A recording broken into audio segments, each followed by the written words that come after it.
Hi friends, welcome to my channel. Latest updates and reviews కోసం మా ఛానల్ని subscribe చేసుకోండి. పక్కనే ఉన్న బెల్ సింబల్ని క్లిక్ చేసి ఆల్ ఆప్షన్ని సెలెక్ట్ చేసుకోండి. అప్పుడే మా మొబైల్ నుండి మీ మొబైల్ ఫోన్కి నోటిఫికేషన్స్ వచ్చేస్తాయి.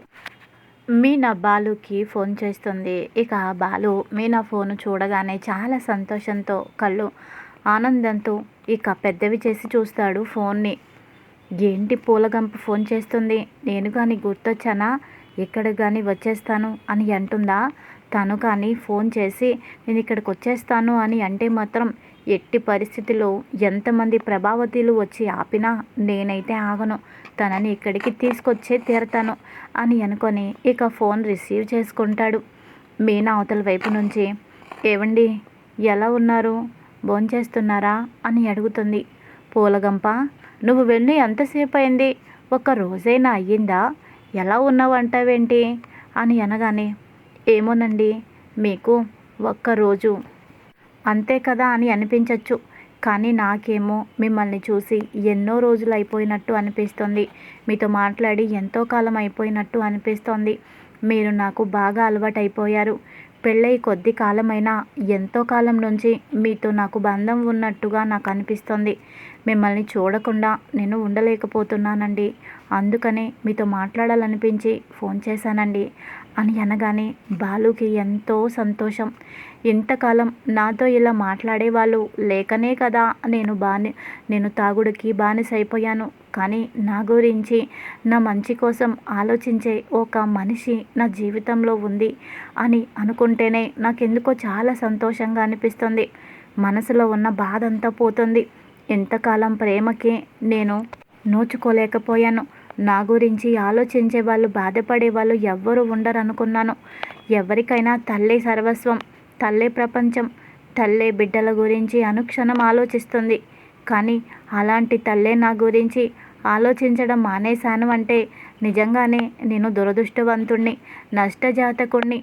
నాకు ఎవ్వరూ ఇంకా ప్రేమగా చూసేవాళ్ళు నా జీవితంలోకి రారు అని నేను డీలా పడిపోయాను. ఆశలు వదిలేసుకున్నాను. తర్వాతే నాకు తెలిసింది, నా కోసం పూలగంప ఎదురు చూస్తూ ఉంటుందని. తను నా జీవితంలోకి రావడమే ఒక అద్భుతం అని నాకు తర్వాతే తెలిసింది అని మనసులోనే అనుకుంటూ చాలా సంబరపడిపోతాడు. ఇక పూలగంప అలా మాట్లాడేసరికి, అదేంటో పూలగంప, నాకు కూడా అలాగే ఉంది. నువ్వు ఇంట్లో ఉన్నంతసేపు ఏదో విషయం మీద మన ఇద్దరం చిరుబురులు ఆడుకునే వాళ్ళం. కానీ ఎందుకో ఆ చిరుబురులే నాకు కావాలనిపిస్తుంది. నీతో నాకు గొడవ పడాలనిపిస్తుంది, నీతో నాకు మాట్లాడాలనిపిస్తుంది. నువ్వు కనిపించకపోయేసరికి నాకు ఎలా ఉందో తెలుసా అని అంటాడు. ఎలా ఉంది అని అంటుంది. అదేం లేదులే, కానీ నన్ను రేపు మీ ఇంటికి రమ్మంటావా అని అడుగుతాడు. అయ్యో, అదెంత మాట అండి, అలా అడుగుతున్నారు? మీరు ఎప్పుడైనా రావచ్చు, ఎప్పుడైనా వెళ్ళచ్చు, అది మీ ఇల్లేనండి. అయినా నన్ను అత్తగారిని ఓ చోట ఉండొద్దన్నారు, అంతేకాని నన్ను చూడటానికి మీరు రావద్దు అని ఏం రూలు లేదు కదా అని అంటుంది.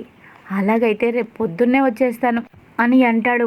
సరేనండి, బాయ్ అండి, పడుకోండి, లిమిట్గా తాగండి అని అంటుంది. లిమిట్గా తాగటం ఏంటి, అసలు తాగుడే తాగను, ఎందుకంటే నీ మాటలతోనే నాకు కిక్కెక్కేసింది, ఇంకా మందెందుకు అని చెప్పి ఇక మనసులో అనుకుంటాడు. సరేలే అని పైకానేస్తాడు.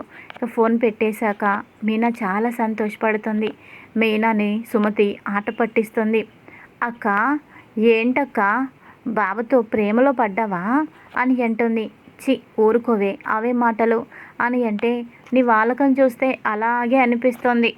ఇంత టైం అయినా నిద్రపోకుండా బావతో మాట్లాడుతున్నావేంటి, అసలు నువ్వేదో వేరే ఊరు వచ్చేసినట్టు, నువ్వు బావని వదిలేసి ఎన్నో సంవత్సరాలు అయిపోయినట్టు తెగ ఫీల్ అయిపోతున్నావే అని అంటే, నీకు ఇప్పుడు తెలీదులే, పెళ్ళైన తర్వాత అప్పుడు తెలుస్తుంది భర్త విలువేంటో అని అనగానే, ఏమోనమ్మా, నేనైతే నీలా కాదు అని అంటుంది.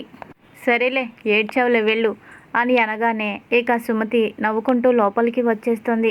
ఇక్కడ ఇలా ఉండగా మరో పక్కన రోహిణికి అస్సలు నిద్ర పట్టదు. మా అమ్మని ఏం చేయాలి, మా అమ్మ ఆరోగ్యం అంతంత మాత్రమే అని డాక్టర్ చెప్పారు. నాకు గడ్డి కూడా పెట్టాడు. బాగానే సంపాదిస్తున్నావు కదా సిటీలో, తల్లి నీకు భారం అయిపోయిందా నీ కన్నబిడ్డని నువ్వెందుకు దూరం చేసుకొని అలా ఒంటరిగా బ్రతుకుతున్నావు? మీ ముగ్గురు కష్టమో నష్టమో ఆ ముగ్గురు ఒకే చోట కలిసి ఉండొచ్చు కదా. తల్లిని ఈ వయసులో దూరం పెట్టి నువ్వు ఎందుకు అలా ఉండాల్సి వస్తుంది? ఇప్పటికైనా నువ్వు మీ అమ్మ దగ్గరికి వచ్చే. అసలే ఆవిడికి ఒంట్లో ఆరోగ్యం బాలేదు, పైగా వయసు కూడా పైబడుతుంది. మరి ఇలాంటి సమయంలోనే కదా బిడ్డలు తల్లికి చేదోడు వాదోడుగా ఉండాలి. కొడుకైనా కూతురైనా నువ్వే కదా. అయినా తను నిన్ను పెంచి పెద్ద చేయటానికి రెక్కలు ముక్కలు చేసుకొని ఎన్ని పనులు చేసి నిన్ను పెంచింది నీకు తెలియకపోవచ్చు. మీ ఊర్లో ఉన్న మా అందరికీ తెలుసు. నేను చదివించడం కోసం తను చాలా కష్టాలు పడింది. చిన్న వయసులో తండ్రిని పోగొట్టుకున్నావు. ఆడ పని మగ పని అంతా మీ అమ్మే చేస్తూ చాలా కష్టాలు పడింది. అలాంటి తను ఇప్పుడు నీకు భారం అయిపోయిందా అని డాక్టర్ గారు రోహిణికి బాగా గడ్డి పెడతాడు. ఇక తర్వాత డాక్టర్ గారు, మీరు చెప్పేవన్నీ నాకు అర్థమవుతున్నాయి, కానీ నాకు కొన్ని సమస్యలు ఉన్నాయి, అందువల్లే నేను వాళ్ళతో ఉండలేకపోతున్నాను అని అంటే, ఆ సమస్యలు ఈ సమస్యలు ఉన్నాయని సోది కబుర్లు చెప్పొద్దమ్మా. ఏదేమైనా ఆవిడ దగ్గరే ఉండటానికి ప్రయత్నించు అని అంటాడు. ఇంకా ఆ తర్వాత చాలా కోపంతో హాస్పిటల్ నుంచి బయటికి వస్తుంది రోహిణి. తర్వాత తన తల్లి జానకమ్మ కూడా బయటకు వస్తుంది. కోపంతో రోహిణి ఇలా అంటుంది, ఇప్పుడు నీ కళ్ళు చల్లారాయా? నీకు మనశ్శాంతిగా ఉందా? నీ కడుపు నిండిపోయిందా? కూతుర్ని బాగా తిట్టించావు కదా, ఇలా అందరితో తిట్టించు. జీవితంలో నేను ఎంతో కోల్పోయిన జీవితాన్ని మళ్ళీ పొందాలనుకొని నేను మరో పెళ్లి చేసుకున్నాను. ఏదో ఇలా దొంగచాటుగా బ్రతుకుతున్నాను. నీకు ఇష్టం లేదా? అసలు నువ్వు తల్లివేనా? నీకేదైనా కష్టం వస్తే నీకు నువ్వే ఆ సమస్యని తీర్చుకోవచ్చు కదా. నాకెందుకు ఫోన్ చేస్తున్నావు? నన్ను ప్రశాంతంగా ఉండడం నీకు ఇష్టం లేదా? నా ప్రాణానికి వీడొకడు అని అనగానే, అమ్మా అలా అంటావేంటమ్మా, నువ్వు నాకు కావాలమ్మా అని అంటాడు. మళ్ళీ అంతలోనే, సారీ అత్తా, ఇంకెప్పుడు నిన్ను బాధ పెట్టమత్తా. నేను అమ్మమ్మకి ఏదో ఒకటి చెప్పుకుంటాలే. అమ్మమ్మని నేను జాగ్రత్తగా చూసుకుంటాలే, నిన్ను బాధ పెట్టము. నేను కొంచెం పెద్దవాడినైతే అప్పుడు నేను అమ్మమ్మని బాగా చూసుకుంటాను. నిన్ను అమ్మమ్మ ఇబ్బంది పెట్టదు. ఇప్పుడు నేను చిన్నవాడిని కదా, అమ్మమ్మని సరిగ్గా చూసుకోలేకపోతున్నాను కదా, అందుకని నీకు ఫోన్ చేసి అమ్మమ్మ ఇబ్బంది పెడుతుంది అని అనగానే రోహిణికి బాధ అనిపిస్తుంది. ఏంటి వీడు అమ్మమ్మ అంటున్నాడు, నన్ను అమ్మ అంటున్నాడు. వీడికి ఊహ తెలియక ముందు నుంచే వీడు నా కొడుకు కాదని వీడికి చెప్పాను కదా, వీడేంటి అమ్మ అంటున్నాడు అని అనుకొని, ఏంట్రా చింటూ అమ్మ అంటున్నావు అత్త అంటున్నావు అని అనగానే, అబ్బే అదేమీ లేదులే, నాకు తెలిసినప్పటి నుంచి అమ్మైనా అత్తైనా అన్నీ నువ్వే కదా, అందుకే అలా అన్నాను అని చెప్పి అంటాడు. సరే ఇదిగో ఈ డబ్బు ఉంచు అని బ్యాగ్లో నుంచి డబ్బు తీసి తల్లి చేతిలో పెడుతుంది. వద్దులే అమ్మా, అసలే కొత్త పెళ్లి కూతురివి, ఆ ఇంట్లో నువ్వు ఉన్నావు, మీకు కొన్ని ఖర్చులుంటాయి, వద్దులే అమ్మా, నా తిప్పలేవో నేను పడతాను అని అంటుంది. అలా ఏం మాట్లాడద్దు, ఇదిగో డబ్బులు, దీనికోసమే కదా నన్ను పిలుస్తున్నావు అని బలవంతంగా చేతిలో డబ్బు పెట్టేసి వెళ్ళిపోతుంది రోహిణి. ఇదిలా ఉండగా ఇంకొక పక్కన ప్రభావతి మనోజ్తో ఇలా అంటుంది, ఏరా మనోజ్, రోహిణి పార్లర్కి వెళ్ళిందా అని అంటే, పార్లర్కే వెళ్ళుంటుందమ్మా, ఎక్కడికి వెళ్తుంది అని అంటాడు. అది కాదురా, చాలా ఖర్చులు పెరిగిపోయాయి, పార్లర్లో చాలా డబ్బులు వస్తున్నాయి కదా, పైగా అప్పు చేసి పార్లర్కి పెట్టుబడిగా ఇచ్చాను కదా, కొంచెం డబ్బులు ఇచ్చేస్తే నాన్నగారికి తెలియకుండా అప్పుని తీర్చేస్తానురా. నేనేమో కోడలు పిల్లని అడగలేకపోతున్నాను, మొహమాటంగా అనిపిస్తుంది. నువ్వు అడగచ్చు కదరా, నువ్వు అడిగి కొంచెంగా డబ్బు ఇచ్చేస్తే ఆ అప్పు తీరిపోతుంది, నాకే బాధ ఉండదు కదా. నాన్న ఎప్పుడు ఏ క్షణంలో దాని గురించి అడుగుతాడోనని నేను చాలా కంగారు పడిపోతున్నాను. ఆ సేటేమో మహా శాడిస్ట్లా ఉన్నాడు, ఎప్పుడంటే అప్పుడు ఇంటికి వచ్చేద్దామని చూస్తున్నాడు, నాకు చాలా కంగారుగా ఉందిరా అని అంటే, నిజమేనమ్మా నువ్వు చెప్పింది, నువ్వు ఎంతో ఇబ్బంది పడి పార్లర్ పెట్టించావు, అడుగుతానులే రోహిణికి. అయినా ఈ మధ్య కస్టమర్స్ బాగానే వస్తున్నారు కదా, డబ్బులు కూడా బాగానే వస్తున్నాయి కదా, ఇంతవరకు ఎప్పుడు నేను కూడా లెక్కలు అడగలేదు, ఇప్పుడు అడుగుతానులే, అడిగి ఆ డబ్బులు మెల్లగా అప్పు తీర్చేద్దాంలే అని అంటాడు. సరే నాన్న, పక్కింటి ఆవిడ నన్ను పేరంటానికి పిలిచింది. అక్కడికి నేను వెళ్ళొస్తాను. ఈలోపు రోహిణి వస్తే వంట చేయమని చెప్పు నాన్న అని చెప్పేసి వెళ్తుంది ప్రభావతి. ఇక ఇంతలోపు రోహిణి వస్తుంది. ఇక మనోజ్ రోహిణిని చూసి, రోహిణి ఏంటి టెన్షన్గా ఉన్నావు, ఏమైంది అని అడుగుతాడు. టెన్షనా? నాకెందుకు టెన్షను? "ఆ, టెన్షనేనండి. ఎందుకంటే పార్లర్ చాలా రోజుల నుంచి తీయట్లేదు కదా, తీయాలి" అని అంటుంది. అదేంటి ఇప్పుడు నువ్వు పార్లర్ నుంచి రావడం లేదా అని అంటే, లేదండి హాస్పిటల్కి వెళ్ళొస్తున్నాను అని అంటుంది. హాస్పిటల్కా? హాస్పిటల్కి ఎందుకు వెళ్ళావో అని అనగానే, నా మతి మరుపు మంట, అనవసరంగా చెప్పేస్తున్నానేంటి నేను, హాస్పిటల్కి మా అమ్మని తీసుకొని వెళ్ళానని ఇలా చెప్పేస్తున్నానేంటి, అయినా నాకున్న టెన్షన్లకి ఇంకొకరైతే ఎప్పుడో నిజమైనా చెప్పేసేవారు, లేకపోతే అసలు నాకు ఈ మరో పెళ్ళే వద్దు, నా కొడుకు నా తల్లితో బతికేస్తాననైనా అనుకునేవారు. నేనేంటి ఇలా చేశానో అని అనుకొని, అబ్బే అదేం కాదండి, ఇందాక మీ అమ్మగారు గైనకాలజిస్ట్ దగ్గరికి వెళ్దామన్నారు, అది పొరపాటుగా నా మనసులో ఉండి హాస్పిటల్ అనేశాను, ఏం లేదు అని తడబడుతూ ఉంటుంది. ఏంటి తడబడుతుంది రోహిణి అని అనుకుంటూ ఉంటాడు. ఇక ఇదిలా ఉండగా ఇంకొక పక్కన బాలు ఇక ఉదయాన్నే మీనా ఇంటికని బయలుదేరతాడు. అలా బయలుదేరుతూ ఉండగానే కొంత దూరం నుంచే గుమగుమలాడుతూ చేపల కూర వాసన బాలుకి వచ్చేస్తుంది. చేపల కూర అంటే బాలుకి బాగా ఇష్టం ఉండడంతో ఆ వాసనని పసిగడతాడు. అబ్బబ్బా, ఎంత బాగా వండుతుంది పూలగంప, వాసన ఇక్కడి దాకా వచ్చేస్తుంది, ముక్కు పుటాలు అదిరిపోతున్నాయి, అద్భుతంగా ఉంది. అబ్బా, ఎంత కాలమైంది పూలగంప నీ చేతి వంట తినే, వెంటనే భోంచేసేయాలి అని వెళ్తూ ఉంటాడు. ఇక మీనా గుమ్మంలో ఉండి, ఏంటండి ఇప్పుడేనా రావడం, రండి ముందు కాలు కడుక్కోండి అని నీళ్ళిస్తుంది. పూలగంప, అసలు అది వంట అమృతమా, అంత అద్భుతంగా ఉందేంటి, ఎంత మంచి వాసన వస్తుంది, అదిరిపోయిందనుకో అని అంటాడు. మీకోసమేనండి, మీకు చేపలంటే ఇష్టమని తెప్పించాము, అమ్మ వంట చేసింది అని అనగానే, అవునా, పద అందరం కలిసి భోంచేద్దామని అంటాడు. ఇక బాలు భోజనానికి కూర్చుంటాడు. ఇక తర్వాత పార్వతమ్మ, అల్లుడు గారు మీకు ఇష్టమని ఈ కూర మీనా చేయమని చెప్పింది, అందుకనే చేశాను, భోజనం వడ్డిస్తాను అని అంటే, ఎప్పుడు అంతే పూలగంప నా కోసమే ఆలోచిస్తూ ఉంటుంది, నా ఇష్టాల గురించే ఎప్పుడూ ఆలోచిస్తూ ఉంటుంది అని చెప్పి అంటాడు. ఇక అందరూ కూర్చొని నవ్వుకుంటూ కబుర్లు చెప్పుకుంటూ సంతోషంగా భోజనం చేస్తూ ఉంటారు. ఇక బాలు అయితే లొట్టలేసుకొని భోజనం చేస్తాడు. అత్తయ్య, మీ వంట అద్భుతం, మీ వంట మీ అమ్మాయికి బాగా నేర్పించారు, అందుకనే తను కూడా అద్భుతంగా వండుతుంది, ఏ మాట కామాటే కానీ అసలు ఇరగదీసేశారు అని మెచ్చుకుంటూ ఉంటాడు. ఇంకా తర్వాత భోజనం పూర్తయ్యాక, పూలగంప అలా బయటికి వెళ్ళొద్దాం పదా అని అంటాడు. ఇప్పుడెక్కడికండి అని అంటుంది. ఎక్కడికి అని అడుగుతావేంటి, ఎక్కడో చోటుకే, నేను తీసుకువెళ్తే రావా అని అంటాడు. ఎందుకు రాను, వస్తాను అని అంటుంది. ఇక ఇద్దరు కలిసి బైక్ మీద అలా వెళ్తూ ఉంటారు. గజ ఫ్రెండ్స్ వాళ్ళిద్దరిని చూస్తారు.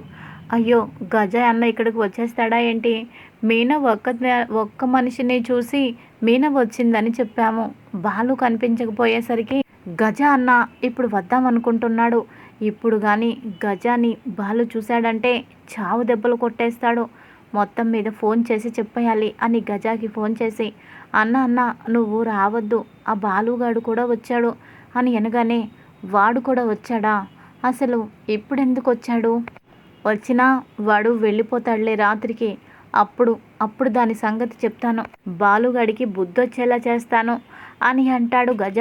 ఇక ఇదిలా ఉండగా ఇంకో పక్కన బాలు మీనాని ఓ షాపింగ్ మాల్ దగ్గర ఆపుతాడు. ఇక్కడికి తీసుకొచ్చారేంటండి అని అంటుంది. నోరు మూసుకొని పద అని అంటాడు. అయ్యో చెప్పండి, ఇప్పుడు ఇవన్నీ ఎందుకండి, ఎందుకు వచ్చిన ఖర్చులు, ఇంట్లో చాలా సమస్యలు ఉన్నాయి, మీరు అన్నిటికీ చాలా ఖర్చు పెట్టాలి, ఇప్పుడు ఇక్కడికి ఎందుకండి అని అంటుంది. ఎన్ని ఖర్చులున్నా వేటికవి అవసరమేలే, అయినా మొన్న మా వాడు ఏమన్నాడో తెలుసా, వాడు అలాగే రోహిణి ఇద్దరు బాగా చదువుకున్న వాళ్ళంట, అందుకనే వాళ్ళకు తగ్గట్టుగా వాళ్ళు ఉంటారంట, నువ్వు పూలమ్ముకొని కుటుంబం నుంచి వచ్చావంట, అందుకనే ఈ డ్రెస్సులు అవి ఇవి అస్సలు నీకు సెట్ కావట. రోహిణి పెద్ద కుటుంబం నుంచి వచ్చిందంట, అందుకనే తను స్టైలిష్గా ఉంటుందంట. అంత మాట మాట్లాడాడు. అందుకనే నువ్వు కూడా కొన్ని చుడీదార్స్ తీసుకో, వాటిని వేసుకో. నీకంటే పెద్దదైన పార్లర్ అమ్మాయేమో చుడీదార్స్ వేసుకుంటే, నువ్వేమో ఈ శారీస్ కట్టుకొని తిరుగుతూ ఉంటే నాకు ఇబ్బందిగా ఉంది. నువ్వు కూడా స్టైల్గా ఉండాలి. వాళ్ళ దగ్గర అస్సలు నువ్వు తీసిపోకూడదు. అందుకనే అని అనగానే బాలు ప్రేమని చూసి ఇక మీనా మురిసిపోతుంది. ఇక తర్వాత బాలు మీనాకి చుడీదార్స్ కొంటాడు. వాటిని ఒక్కసారి ట్రయల్ రూమ్లో ట్రయల్ వేసి చూడమంటాడు మీనాని. ఇక మీనా సరే అని చెప్పి డ్రెస్ వేసుకొని బయటకు వచ్చి ఎలా ఉందండి అని అడగగానే అద్భుతం, అమోఘం, అద్దిరిపోయావనుకో, చాలా అంటే చాలా బాగున్నావు. అయినా నీకు ఏ డ్రెస్ అయినా సూట్ అవుతుంది. ఓ పక్కన శారీ సూట్ అయింది, ఇంకో పక్కన డ్రెస్ కూడా సూట్ అయింది. కొంతమందికి అలా కాదులే, డ్రెస్ సూట్ అయితే శారీ సూట్ కాదు, శారీ సూట్ అయితే డ్రెస్ సూట్ కాదు. అచ్చం మా పాలరమ్మలాగా అని అంటాడు. ఇక ఇద్దరు ప్రేమగా ఆ షాపింగ్ మాల్లో మాట్లాడుకుంటూ ఉండగా ఇంకో పక్కన మనోజ్ రోహిణిని అడుగుతాడు. రోహిణి, అమ్మ పార్లర్ కోసం అప్పు చేసి పార్లర్ పెట్టించింది, అది నీకు కూడా తెలుసు కదా. అలా అప్పు చేసి నీకు పార్లర్ పెట్టించిన విషయం నాన్నగారికి తెలీదు. ఇప్పుడేమో అప్పు వాళ్ళు కట్టమని ఒత్తిడి చేస్తున్నారు. పార్లర్లో ఈ మధ్యలో చాలానే డబ్బులు వచ్చాయి కదా, వాటిలో కాస్త సర్దు. అమ్మ చాలా టెన్షన్ పడుతుంది. నేను కూడా జాబ్ చేస్తే ఇలా నీకు వచ్చే సంపాదన గురించి అడిగేవాడిని కాదు. ఇప్పుడు నేను కూడా సరైన జాబ్ ఏమీ చేయడం లేదు, అందుకని ఇలా అడుగుతున్నాను, ఏమనుకోవద్దు. అయినా నువ్వు ఏదో అనుకోవడానికి ఇందులో ఏముందిలే. ఆ పార్లర్ పెట్టించింది మా అమ్మే కదా, దాని మీద పూర్తి హక్కు నాకు కూడా ఉంటుంది కదా అని అంటాడు. అది మనోజ్ డబ్బు అని అంటుంది. అదేంటి, నీ దగ్గర చాలానే డబ్బులు ఉండాలి కదా అని అంటాడు. అది డబ్బులు లేవండి అని అంటుంది. లేవా? లేకపోవడం ఏంటి, ఏం చేశావో అని అనగానే రోహిణి తన తల్లికి ఇచ్చిన డబ్బు గురించి గుర్తు తెచ్చుకుంటుంది. కానీ ఇప్పుడు ఈ విషయం నేను చెప్పలేను, ఏదో ఒకటి చేయాలి అని అనుకొని రోహిణి రివర్స్ అయిపోతుంది మనోజ్ మీద. అయినా మీ మధ్య తరగతి వాళ్ళకి డబ్బు గురించి తప్ప వేరే టాపిక్ ఉండదా? ఎప్పుడు దాని గురించే అడుగుతూ ఉంటారా? అసలు మా ఇంట్లో ఇలాంటి సమస్యలే ఉండేవి కాదు, వీటి గురించి మాట్లాడుకునే వాళ్ళమే కాదు. నువ్వు మాట్లాడుతుంటే నాకు ఏదోలా ఉంది, ఇబ్బందిగా ఉంది అని ఇరిటేట్ అవుతుంది రోహిణి. ఇక రోహిణి దగ్గరకు వచ్చి మనోజ్, అయ్యో రోహిణి క్షమించు, ఏదో అమ్మ బాధలో ఉందని చెప్పి నేను నిన్ను అడిగాను, అంతేకాని నిన్ను బాధ పెట్టాలని కాదు అని అంటాడు. ఇక తర్వాత సరిగాని రోహిణి, అమ్మ పేరెంటానికి పక్కింటికి వెళ్ళింది, నిన్ను వంట చేయమని చెప్పింది అని అంటే, ఏంటి ఆంటీకి పని పట్టలేదా? ఇలా ఏదో ఒకటి చెప్పుకుంటూ బయటికి చెక్కేయడమేనా? ఆ మీనా కంటే అన్ని పనులు అలవాటు కాబట్టే అన్నీ చేసేసేది. కానీ ఈ పనులన్నీ నాకు ఎక్కడ అలవాటు? నా మీద ఇలా అన్నీ వదిలేసి వెళ్ళిపోవడం ఏంటి ఆవిడ? బుద్ధుండక్కర్లా అని అంటుంది. ఇక అదే సమయానికి ప్రభావతి అక్కడికి వచ్చి రోహిణి అన్న మాటలు వింటుంది. విని మనసు చివిక్కుమంటుంది. ఇదేంటి అమ్మాయి ఎంత మాట అనేసింది? అత్తని, పైగా పెద్దదాన్ని బుద్ధుండక్కర్లా అని అనేసిందేంటి? ఏ మాట కామంటే ఆ మేనాన్ని ఎన్ని మాటలు తిట్టేదాన్ని, అనరాని మాటలు అన్నాను. కానీ ఏ రోజు ఒక్క మాట కూడా నా మనసు నొచ్చుకునేలా ఎదురు తిరిగి మాట్లాడలేదు. వంట చేయకపోగా ఇక నన్ను ఇలా తిడుతుందేంటి అని అనుకొని ఇక షాక్ అయిపోతుంది ప్రభావతి. ఇది ఈరోజు ఎపిసోడ్. మరి తర్వాత రాబోయే ఎపిసోడ్లో ఏం జరగబోతుంది ముందు ముందు తెలుసుకుందాం. Thanks for watching. Hi friends, welcome to my channel. Latest updates and reviews కోసం మా ఛానల్